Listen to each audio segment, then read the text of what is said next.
So welcome back. This is part 2, just following on from the last video. What we've got here is the loops that we were using, all different parts from the breakdown from Can You See My Soul? And all we're going to be doing today is just sort of going on to the next step and also introducing the push-to controller, which I'll be able to talk you through how I would use this in live performance. Okay, we've got the push-to controller here. You can see the top. These are the 4 channels with the loops on them. Then in the corner down here, you've got a play button which will trigger the loops. And then you can actually hit underneath each one of these to turn them off again when it's on, like this.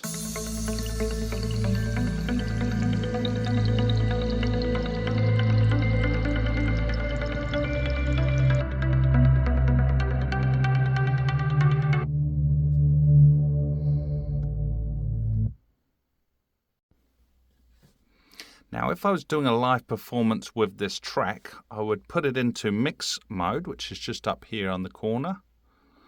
That will then give me the levels for each of those channels. Then I could go in, turn them right down to 0, and probably just keep the low channel that I'd start off with that nice pad. Right, we'll just zoom in so we can just have a closer look at that area where those channels are, where we've got the percussion and white noise, then we've got the mid-range, and then we've got that low pad. We'll just start it up again with that low pad.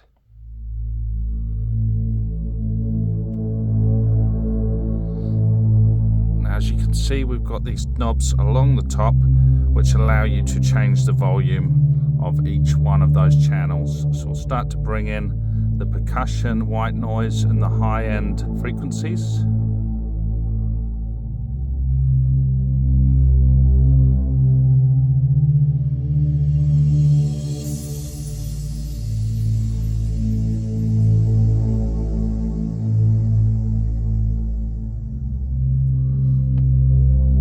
As a performer, you could keep it like this for as long as you wanted. Have some singing, vocals, whatever you wanted really. But you can have it doing this for as long as you want. Then when you're ready to bring in your next layer, we'll just turn the knobs to increase that volume.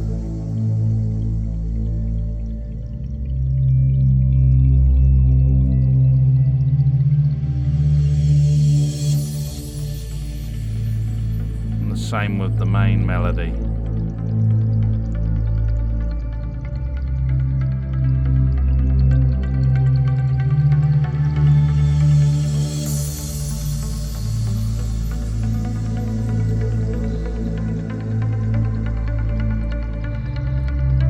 And if you wanted to fade it out, take out the main pad.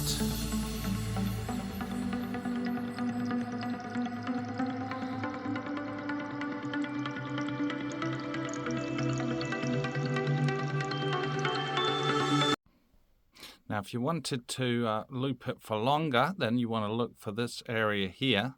I'll just zoom out so you can just see it there.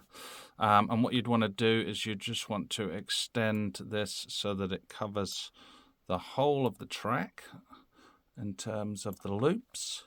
And then once you've done that, you'd press this loop button up here, where you can see where the mouse is there.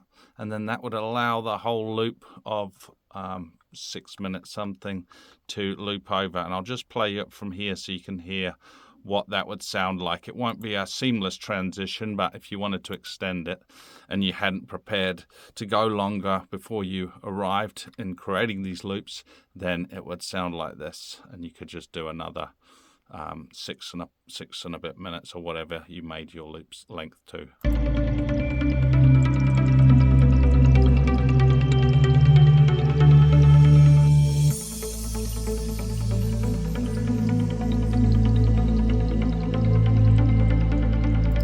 So you can hear there, it's not quite as smooth, but if you hadn't prepared and you wanted to go longer, it would certainly be, I believe, acceptable to be able to do in the performance of your track. Right, in this setup you can see that we've basically added 2 more channels, so 2 more loops onto the original set of 4 that we've been working on in this video. So this one here in orange, that is a percussion loop that sounds like this. Just turn it up.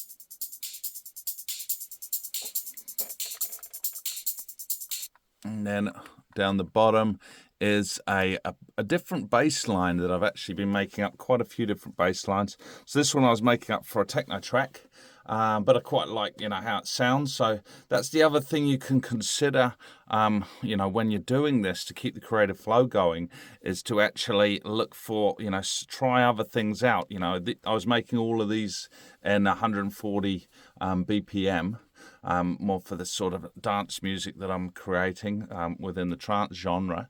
But yeah, it's just real fun just to experiment and explore. So that basically sounds like this bass line. So it's pretty big, heavy and booming. But when you add new elements to a track, the main thing you first of all need to consider, especially when they're starting to stack up, is what frequency range are these going to be hitting, and are we going to be clashing with the other sounds within the track that you're wanting to play? So in order to deal with that, when you're in Ableton, if you go over here, just follow the mouse just over there, look, it says audio effects, click on there. And what I suggest you do is go to an EQ8 on each channel. Just drag that and pull that down once you've clicked on your channel. So say you'd basically go over, click your new channel. I've already put it on here, you can see there. But if this would be, you know, blank, if it was just an audio channel that you just put in. So this WAV file of this percussion, I'll just play that and you'll be able to see it showing on the EQ8. No, that's not the one. Here we go.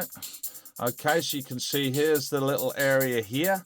I'll just make it larger so we can just have a little look at it. So you can see it's hitting all those high ends. So if I just pull this out, you can see it doesn't really go too far down the range. We're getting a little bit of low end here down to about, you know, just below 200 hertz. I would probably take all that out because really I'm just looking for these high-end sounds. So what you would do is you'd go down here and you would change the angle.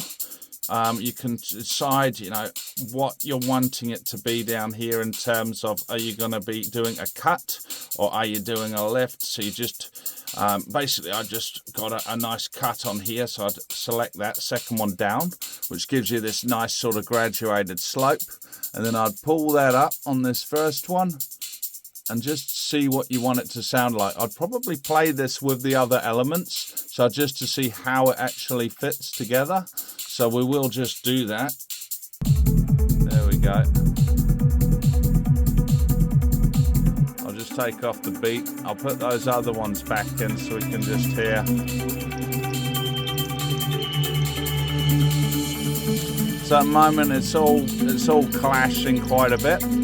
So what I'd want to do is I would want to work out the levels I want of everything. At the moment the main melody is sort of dominating. It's a little bit loud. So what I'd do is I'd go through each one of those and I would go and put an EQ8 on each one and just work out the elements, the frequency range that I want to come through. And then you would basically cut it out by drawing these in for each one just to create the headroom, which is all the other space that it's not going to be taking up within this blue line.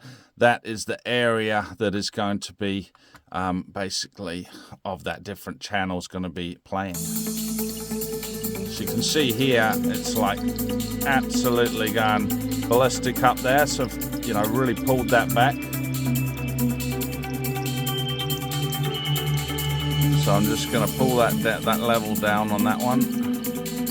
Pull that level down on that one.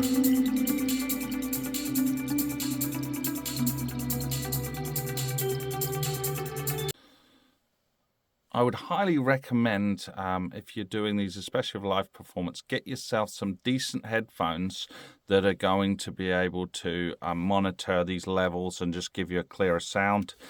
Depending on how loud and what the situation is that you're playing in, that's how you decide what type of headphone that you want. The studio headphones that I use are Biodynamic DT, these ones here, which are DT770s Pro X.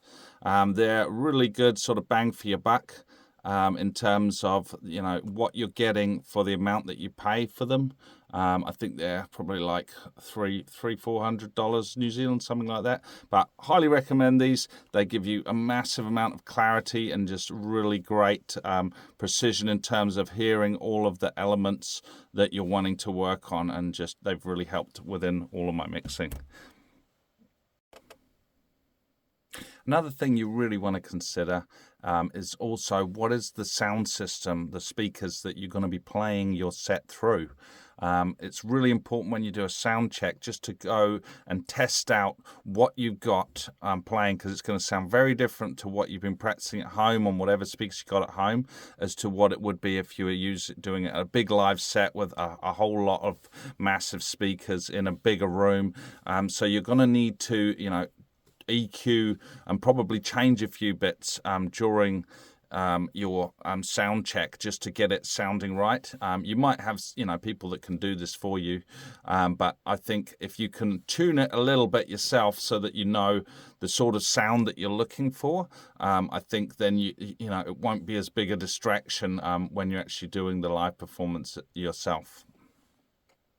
Right, I'm just going to loop the first little part of the track with those extra 2 loops added in, and just talk a little bit about other aspects of what we need to consider, like in order to figure out like the loudness. I had a good friend teach me about metering. So if you want to get the maximum amount of loudness out of the track without it distorting in the speakers, then using a meter will just show you where that actual peak is, so you know where you're working to.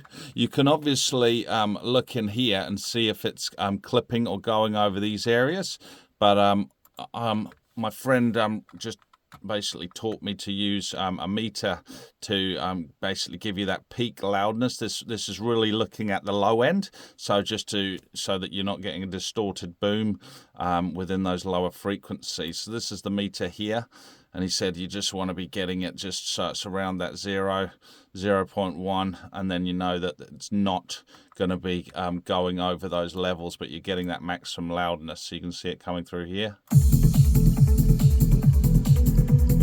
And that's just through going through the EQing and just getting it to a sound that you like in terms of you know, the punchiness of it and the weightiness and the levels of everything else within the track itself.